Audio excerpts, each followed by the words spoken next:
காற்றும் கூட எங்களுடன் இரவினில் தூங்க இடம் கேட்கும். மழை துளி கூட என் தாயின் மடியினில் தவழ தினம் ஏங்கும். நத்தை கூட்டின் நீர் போதும் எங்களின் தாகம் தீர்த்து கொள்வோம்.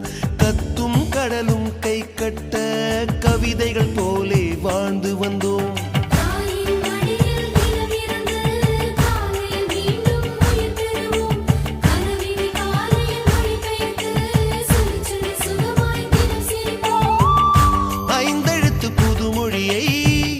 அறிய வைத்தாள் என் அன்னை, அண்ணன் தங்கையை